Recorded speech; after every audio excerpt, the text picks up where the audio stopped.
لو عندك نص كيلو دقيق، نص كيلو دقيق بس هاتيه، وهاتي كوباية زبادي عليه. عاوزة أقولك هتعملي عظمة بيه.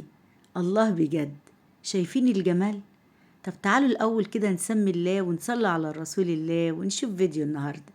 اللهم صل وسلم وبارك على سيدنا محمد وعلى آله وصحبه أجمعين.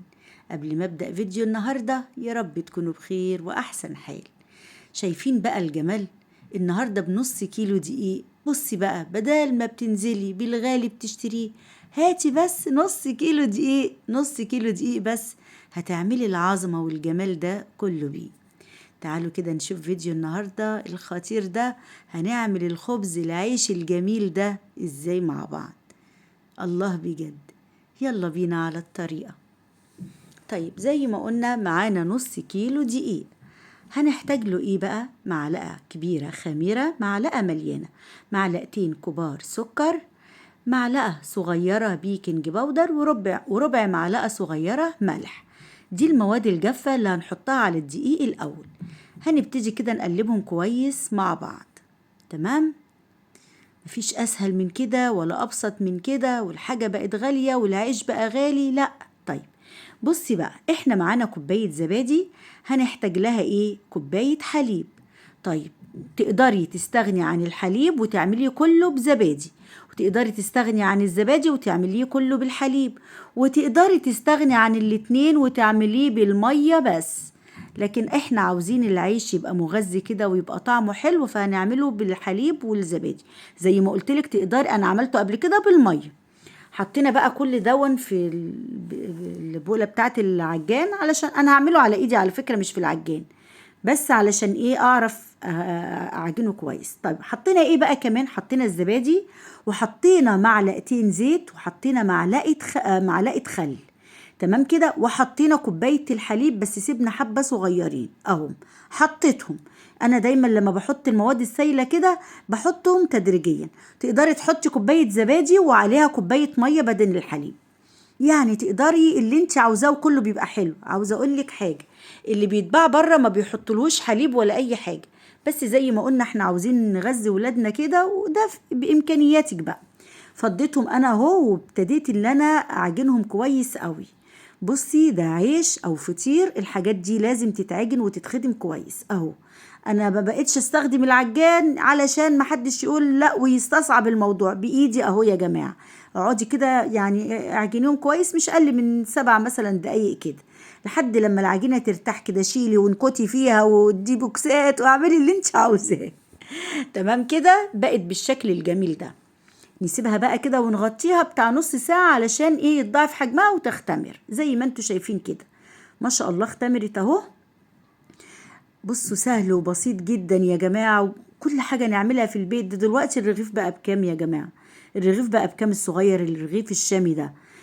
يعني بصي هتعمليه مش هياخد منك حاجة، مش هياخد وقت اصلا ولا تعب ولا اي حاجة. طيب هنبتدي كده نقطعه زي ما انتوا شايفين كده، كور صغيرة اهو، على قد حجم الرغيف اللي انت عاوزاه. وهنا بقى مش هقولك الكور تبقى قد بعضها، لا، لان كل رغيف هيستوي لوحده، بس الشكل يعني ان احنا نحبه يبقى كله شكل واحد.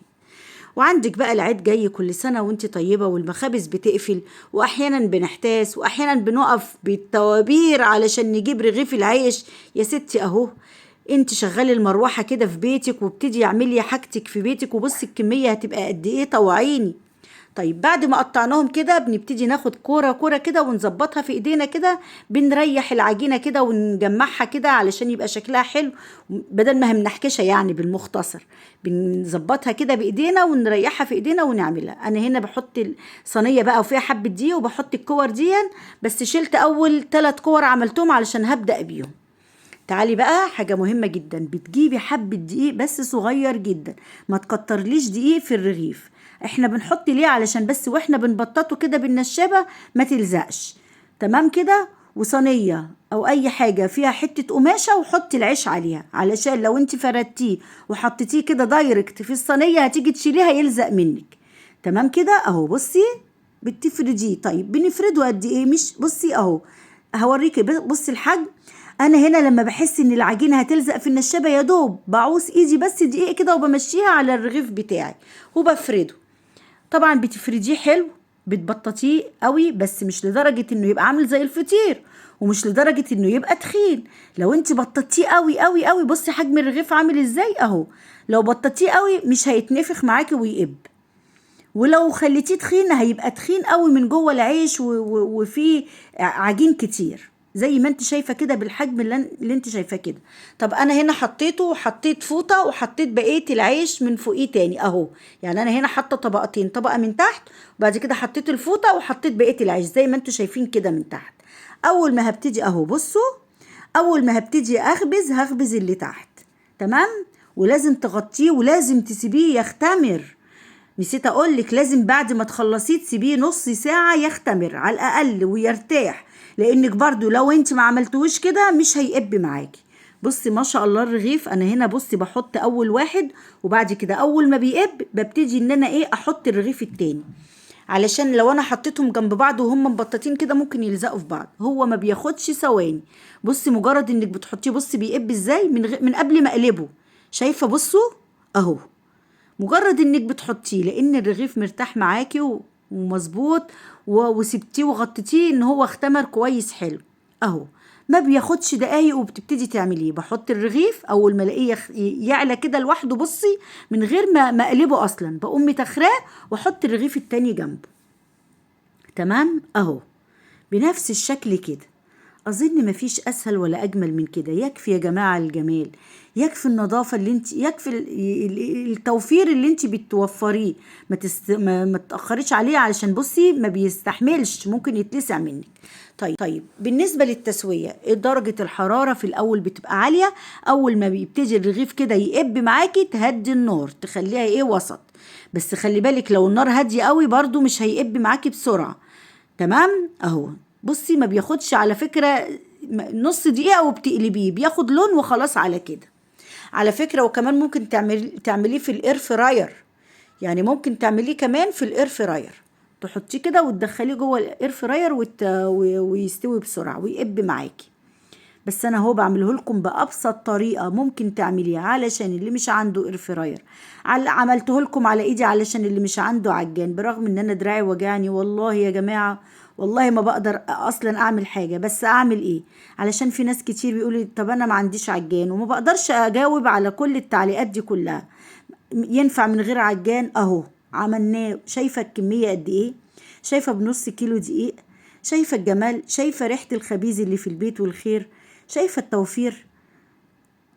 حطيت اللايك بقى ولا لسه؟ عاوزه اقول لكم حاجه، انا زعلانه منكم بجد لان انتوا بتشوفوا الفيديوهات وبتنسوا تحطوا اللايك. اللايك يا جماعه هو اللي بيرفع الفيديو وبيخليه ياخد ترويج، والفيسبوك واليوتيوب بيروجوه، لكن لما تكون التعليقات اللايكات قليله الفيديو بيبقى زي قلته.